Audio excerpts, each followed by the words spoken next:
Welcome to English Listening Practice. This video is designed for learners of all levels. Listen carefully and try to understand the story.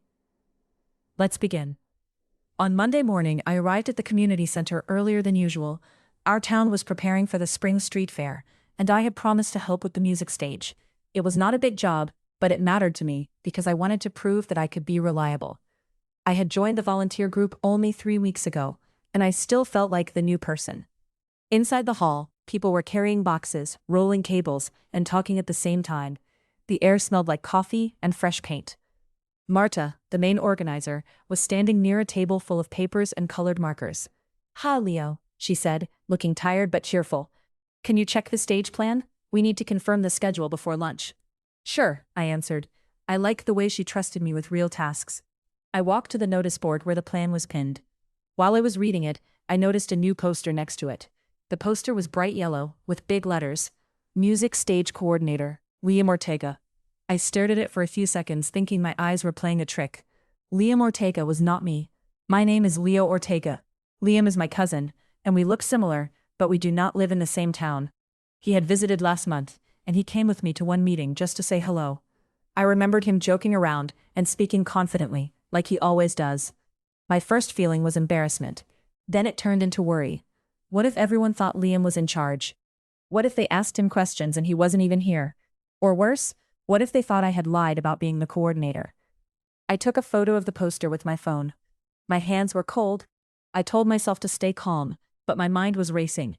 I didn't want to sound dramatic, yet I couldn't ignore it. When Marta walked past, I called her.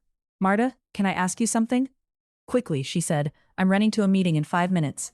I pointed at the poster. "Why does it say Liam Ortega?" Marta looked at it, then at me. "Oh, that's strange." Strange, that word made me feel worse, as if this was just a small detail. "It's not my name," I said, trying to keep my voice steady. "People will get confused." Marta frowned, but she didn't seem angry. More like distracted. "Someone must have typed it wrong. I'll fix it later, okay?" She hurried away before I could say more.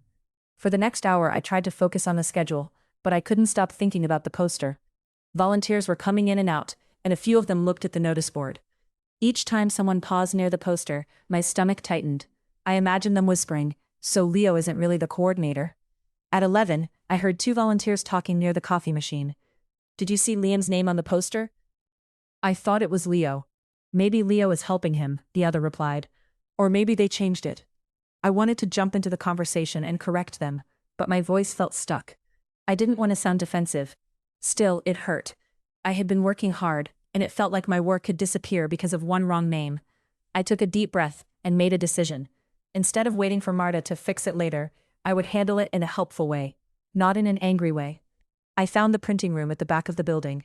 A volunteer named Ahmed was cutting paper for flyers. He looked up and smiled. "Hey, Leo, need something?" I showed him the photo on my phone. "Do you know who prints these posters?"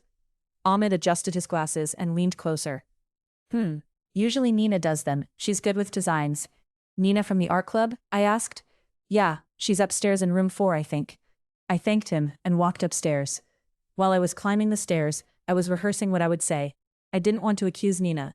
It could be a simple mistake, but I needed her to take it seriously. Room 4 was full of paint, scissors, and half-finished banners. Nina was standing at a table, drawing flowers on a sign. She looked focused, her hair tied back with a ribbon. "Hi, Nina," I said. She looked up. "Oh, hi, Leo. How's the chaos downstairs?" "Busy," I said, then held up my phone. "I wanted to ask about this poster." She studied the screen and her face changed. "Oh no," I wrote Liam. My shoulders relaxed a little because at least she didn't pretend it was correct. "Do you know why?" Nina put down her marker and pressed her lips together. "I remember someone saying Liam at the first meeting. Maybe I mixed it up. You brought a cousin, right?" "Yes," I said, "but he doesn't live here. I'm the coordinator." "I'm really sorry," she said quickly. "I didn't realize the poster was already on the board. I printed 3 copies." "Can we fix it today?" I asked. "People are already talking." Nina nodded. "Yes, let's do it right now." We went to her computer and opened the file. She changed the name, and I watched carefully as if the letters could escape again. When the printer started, I felt tension leaving my chest. While the new copies were printing, Nina said, "I feel terrible. I didn't mean to make you look bad." "I know," I replied, "but it made me nervous. I'm still new here, and I'm trying to earn trust." Nina gave a small, honest smile. then it's even more important to correct it. Come on, we'll replace them together. We carried the fresh posters downstairs. At the notice board, Nina took down the old one. She didn't hide the mistake. She removed it in front of two volunteers who were reading the schedule. Quick update, she said clearly. This poster had the wrong name. Leo Ortega is the music stage coordinator. Sorry for the confusion. The volunteers nodded, and one of them said, "Thanks for fixing it." I didn't feel proud in a loud way, but I felt lighter. It was like a small stone had been taken out of my shoe. Later, Marta found me near the cables. "Leo, I heard about the poster," she said. "I'm sorry I didn't deal with it immediately. Thank you for handling it calmly." "It's okay," I replied. "I just didn't want the fair to start with confusion." Marta smiled. "That's exactly the attitude we need. After lunch, can you meet with the band manager? He'll explain the schedule." I nodded, and this time my voice was clear. "Yes, I will." As I walked toward the stage area, I glanced once more at the notice board. My name was there, simple and correct.